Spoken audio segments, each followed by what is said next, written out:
They said the Delta Dart owned the Cold War sky, that its radar could see farther than any pilot could ever feel, that its missiles could reach where command alone pointed. They said no interceptor built outside America could outclimb the machine designed specifically to catch what no one else could reach. But over the North Sea in the late 1960s, beneath a cold slate horizon and shifting coastal clouds, a single RAF Lightning F-6 climbed like a burning spear into restricted air and refused to accept that certainty. The North Sea before dawn carried the color of tarnished steel. Low cloud cover drifted in long, slow bands from the Scottish coast toward deeper ocean, brushing the tops of distant waves that rolled unseen beneath the darkness. Radar stations on the land watched this quiet sky with disciplined patience, tracking every scheduled transit and every training corridor. Each blip a heartbeat of Cold War routine. At RAF Binbrook, the night readiness crew stood beneath floodlights that glared against wet concrete and rising mist. At the center of the light waited the Lightning F-6, its slim stacked engine silhouette gleaming with restrained menace.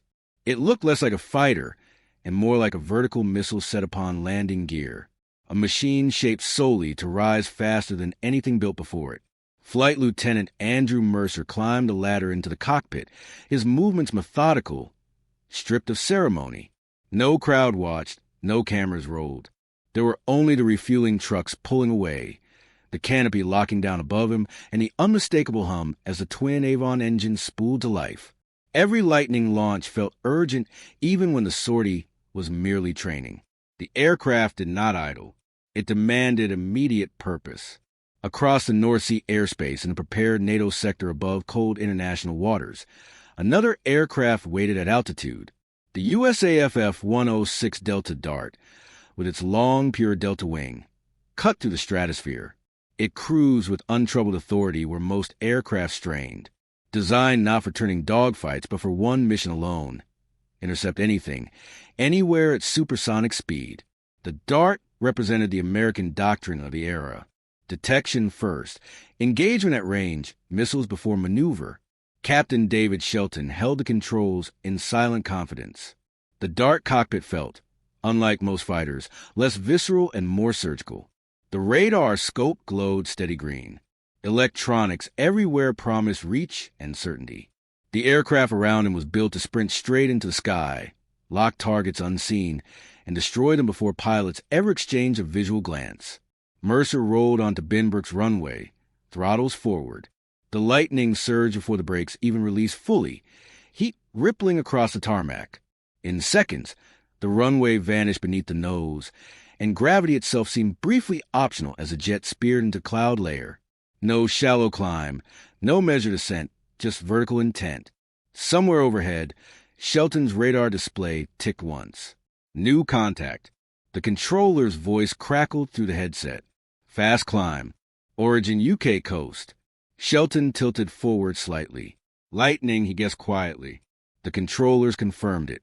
An RAF Lightning had entered the intercept corridor, not as an enemy, but as today's designated training opponent. They were here to rehearse a duel of doctrine believed already decided by technology. Shelton smiled faintly. Let's see what the legend does. Above 30,000 feet, the Dart began climbing hard. Afterburner lit behind Shelton, like twin suns burning holes in the thinning sky. The Delta wing bit into the upper atmosphere with clean stability. Numbers rolled upward with satisfying precision. Below and accelerating more steeply, the Lightning came on like an uncontained force.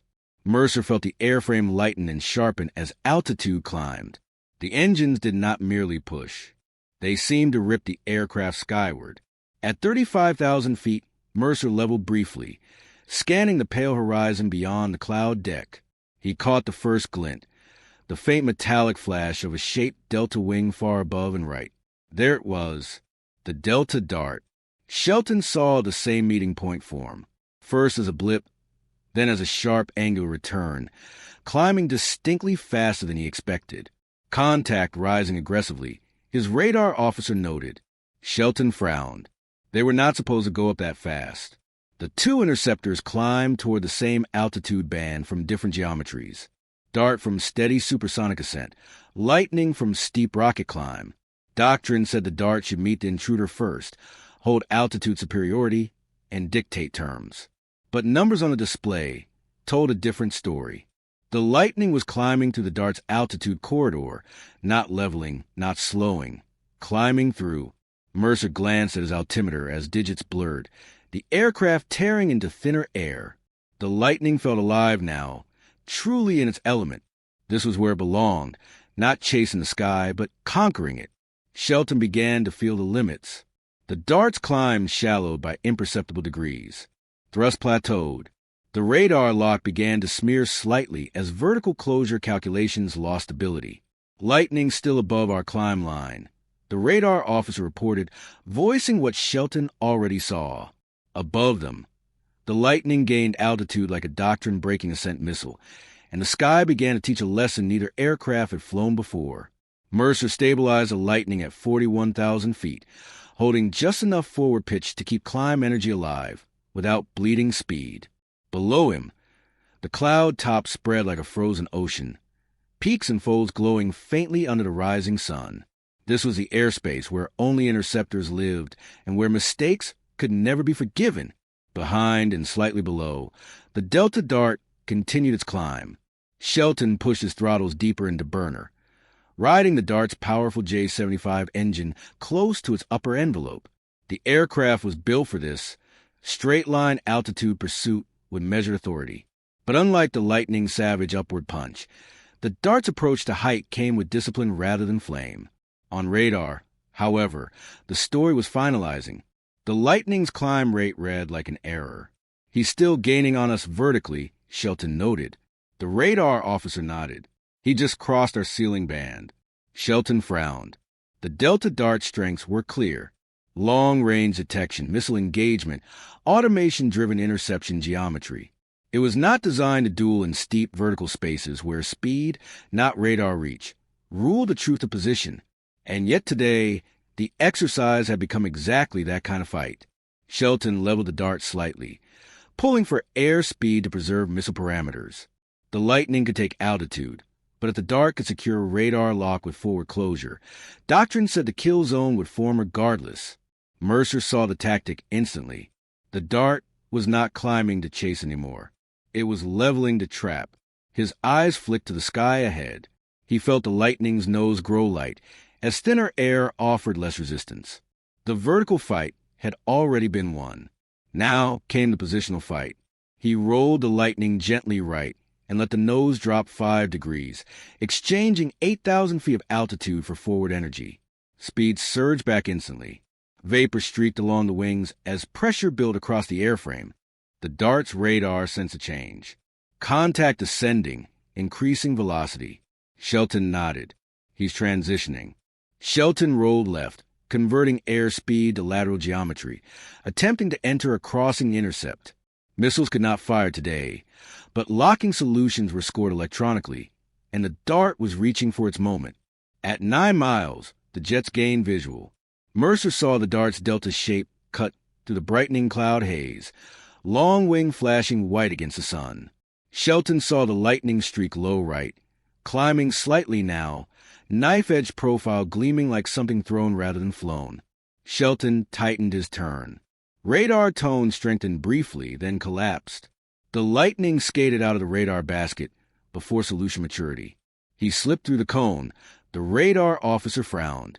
Shelton tried again, adjusting nose pursuit, but the Lightning did not behave like a stable radar target. Its climb-dive oscillation created angular shifts faster than the geometry algorithms could comfortably compute. Mercer let the Lightning pull up into another vertical burst, not as steep as before, but timed precisely inside the Dart's turn circle. This was the essence of the British design: trade speed for altitude faster than radar expected. Shelton watched the Lightning shoot upward over his canopy. Damn, he's above us again. He pulled hard. The Dart climbed, but the moment stretched. Thrust flattened. Airspeed washed away faster than the jet was built to replenish it vertically.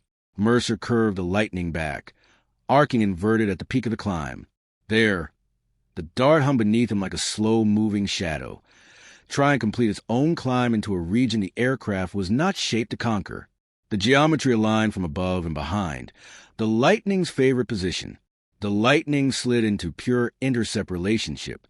No missile fired, no trigger pulled, but the scoring systems registered the angle, the kill position. Shelton received the electronic tone immediately. A long silence filled the dark cockpit.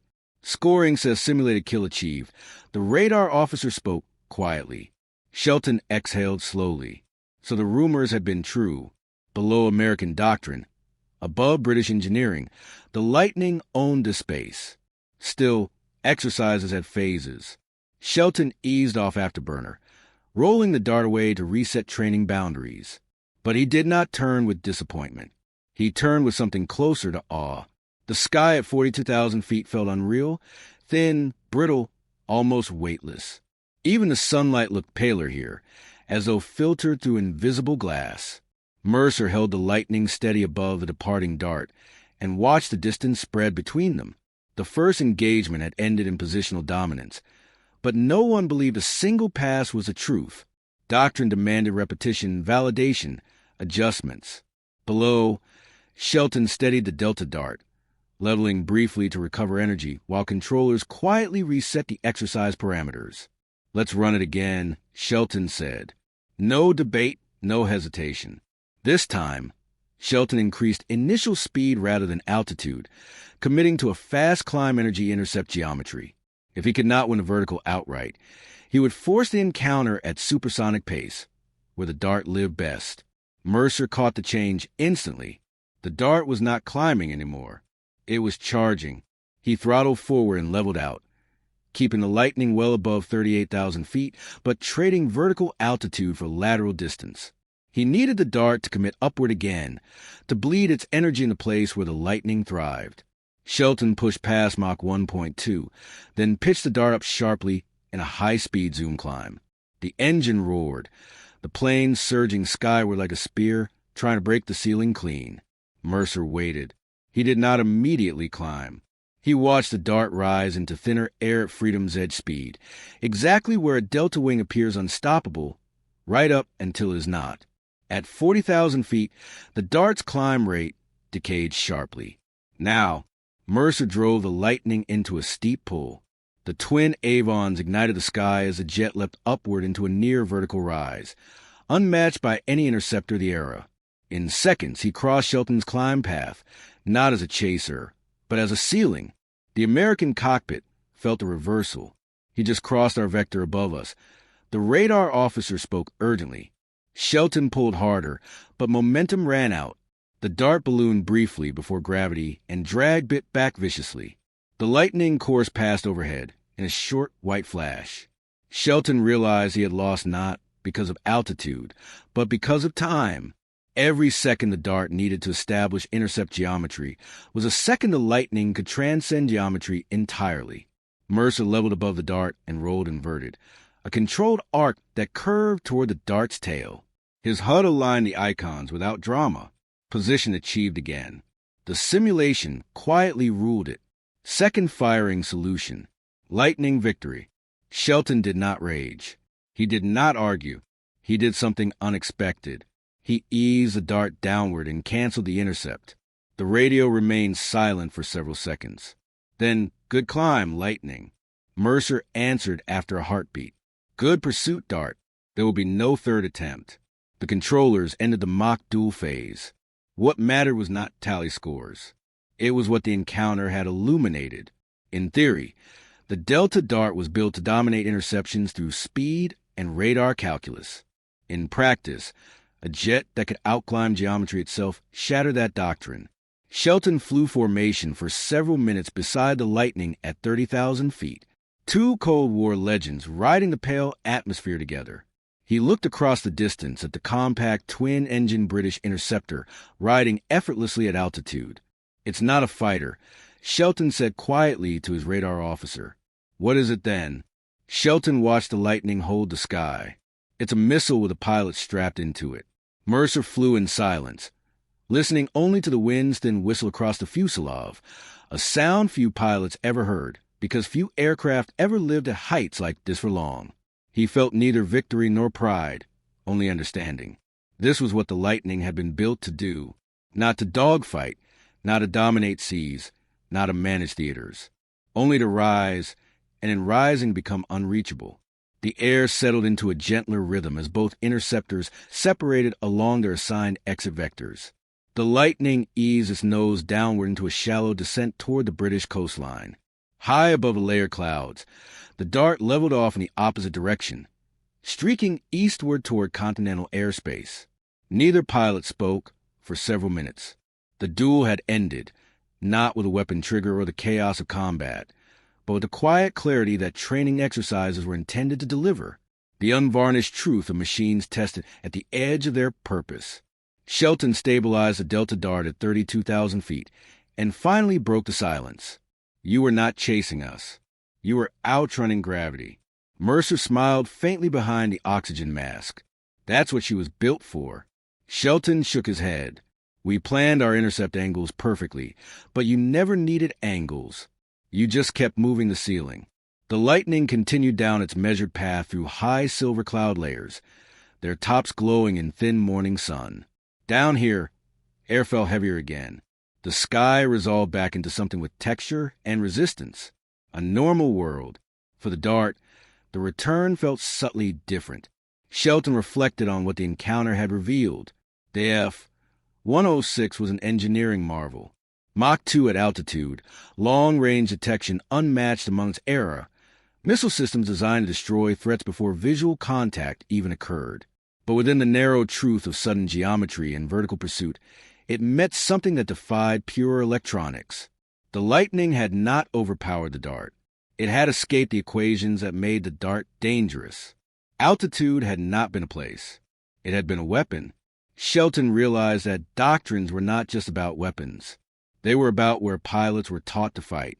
American strategy emphasized distance, automation, and forward interception. British strategy had accepted a brutal reality. The UK had no depth, no time for extended engagement. So their answer was immediate altitude superiority. Climb first, find later, strike from above. That thing changes how you think about interceptors, Shelton said quietly. Mercer's reply carried no pride. It changes how you think about sky. Below Mercer's canopy, the North Sea churned in dark waves cut by white foam lines. The coastline began to take faint shape far ahead. The duel that had taken place 20,000 feet above it would never be publicly known. No photographs, no official tallies. Only training logs and the quiet memories of two pilots who had seen the limits of theory exposed by reality. Shelton banked the Dart farther east and prepared to return to continental airspace. Before switching channels, he spoke once more. Next time, we start highest. Mercer nodded unseen. And we'll start steeper. Both men knew it was not a threat or a boast. It was professional respect. The Lightning descended fully into lower cloud layers where vapor curled off its wings, and the sunlight faded into pale twilight hues. The cockpit filled with a familiar weight of thicker atmosphere pressing back against the aircraft. Gravity returned as a presence rather than a concept. The North Sea reclaimed its wide emptiness. Back at Benbrook, technicians would soon hear the Lightning's telltale growl announce its return. Across the continent, American ground crews would log the F-106's sortie and quietly compare notes. Neither nation would claim victory, but both pilots knew what the sky had taught them. In the final analysis not recorded on any briefing sheet or doctrine paper, the truth had been simple. America's Delta Dart ruled the distance. Britain's Lightning ruled the vertical. And in the unforgiving geometry of interception, the jet that commanded altitude commanded the encounter. The contrails faded, the clouds closed, and the Cold War sky returned to silence. Two legends having met in the thin air between theory and truth. That night, rain returned as Mira left the station, heavy and cold, just like the night at the harbor dock. But this time, she didn't walk with her head bowed. She walked tall, having finally faced her ghost in the light of day. On her drive home, she whispered to herself, Fallujah is the past. Hunter 1 is retired. Today is the life I choose to save 1 minute at a time. Above the quiet emergency station, the American flag snapped in the cold night, waved a banner for the quiet heroism that continued every day in the anonymity of the civilian world. For those who believe courage lives in everyday heroes.